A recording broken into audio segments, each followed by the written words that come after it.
Okay, hello everyone. Today we'll be learning how to create your own designs of paper in the Eric Carle way. And we'll be using different materials as tools from your home, as well as different types of paper. So to create the red paper, I'll be showing you how to use the rubbing technique. So we learned this in class. And here I'm using a block of wood and some oil pastels to rub the texture of the wood onto a piece of paper.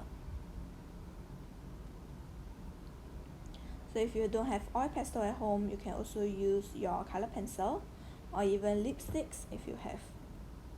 So speaking of lipstick, we'll be learning how to use your lip balm or lip tint to create the orange paper. And very simply, we'll just use the tip provided in the lip balm to brush it onto the paper. You can also use the tip to create dots like this. Q-tips will be able to create similar textures.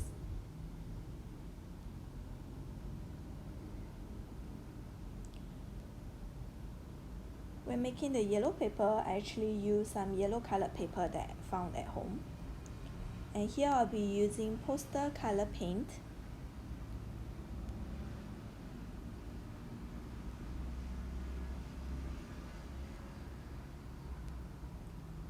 As well as a stamp that I made using corrugated cardboard.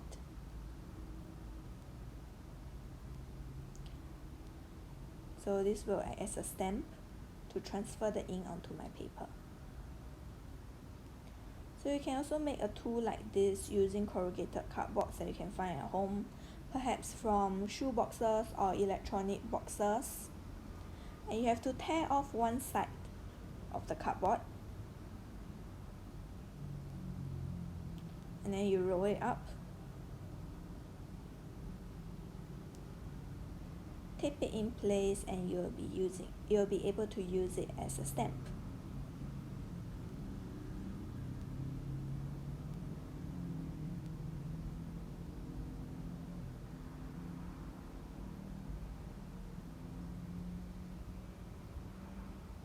So besides making tools like this, you can also find other objects that has nice texture and you can transfer their texture using the same method onto your pieces of paper. Besides using the tip, you can also use the side of this tool. And you can just roll the paint onto your cardboard and transfer it to paper. As you can see, it will be able to create two different kinds of texture.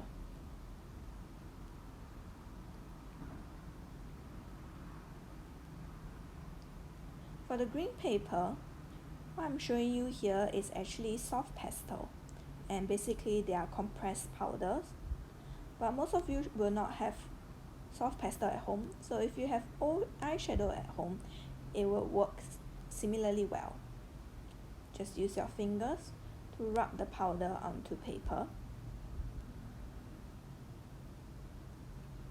And here I suggest using your drawing block or sketchbook instead of the normal A4 paper. You can see that the powders can blend very well using your finger. And you can use an eraser to actually remove some of the powder and draw on it.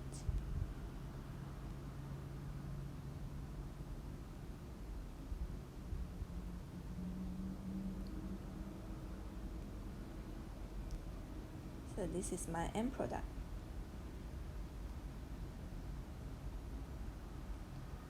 When I want to make some beige paper, I used foundations that I found at home.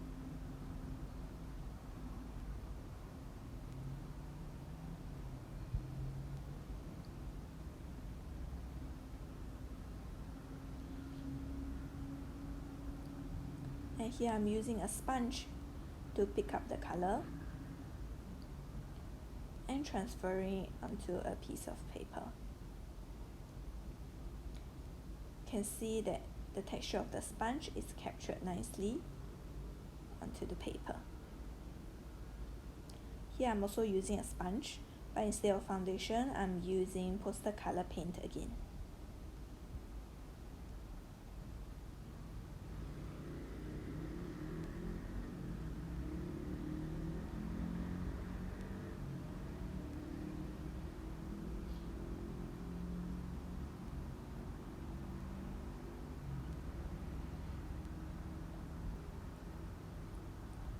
Because poster color paint is actually water soluble, I'll be showing you how I use a water spray bottle to wet the paint and transfer the ink onto another piece of paper. So a different kind of texture is created when you do something like this.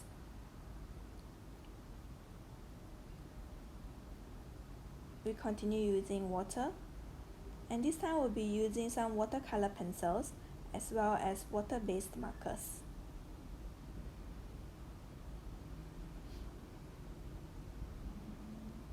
So for paper that is dealing with water, I suggest not using the A4 piece of normal paper, but instead using drawing blocks or your sketchbook paper, because they will be able to pick up the ink a lot better.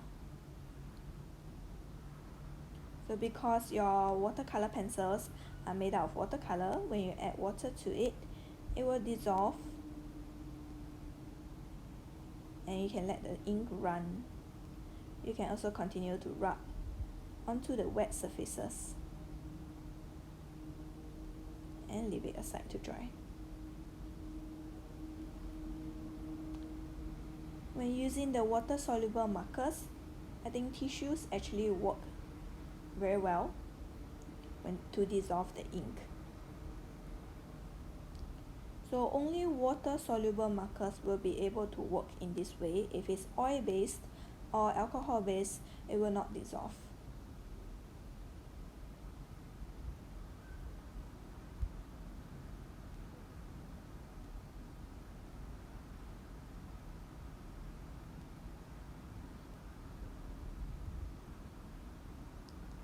What I'm showing you here is actually a kind of paper called butter paper, and it is very translucent, thin, and works a bit like tracing paper.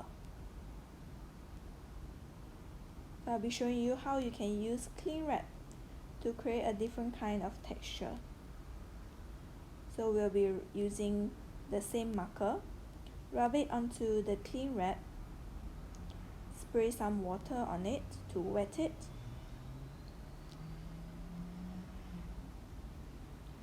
place a piece of paper onto the cling wrap and transfer the ink. Oops, too much water.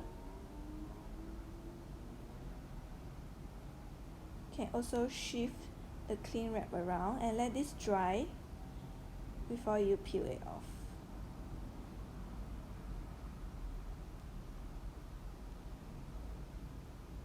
Finally, when creating the violet paper, I'll be showing you how you can use some found objects at home to transfer their texture onto your piece of paper.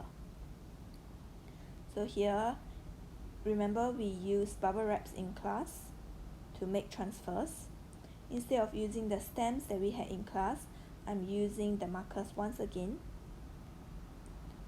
to transfer the print. And if you have old shuttlecocks that you do not need anymore at home, you can cut it up like me. And the feather can actually be used as a drawing tool. So here I'm using poster color paint again. You can print the feather, or you can use it to draw strokes on your paper. You can also use a brush for similar effect. The tip of the shuttlecock can also be used as a stamp.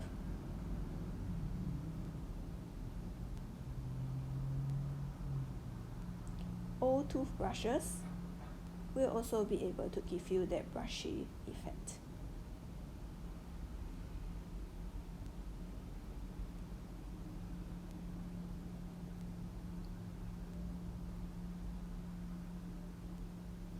Some of you may want to create some colorful paper instead.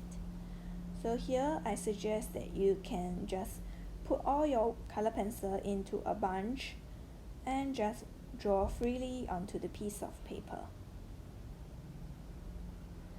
And if you have some kitchen towel at home, you will notice that some of them already have patterns on it. And here I'm just using some oil pastels to accentuate the texture by lightly rubbing onto the kitchen towel.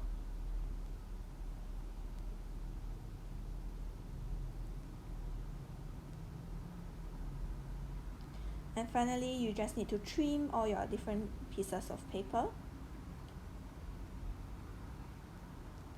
For this piece here, I actually used the spare ink that I had and just folded the paper.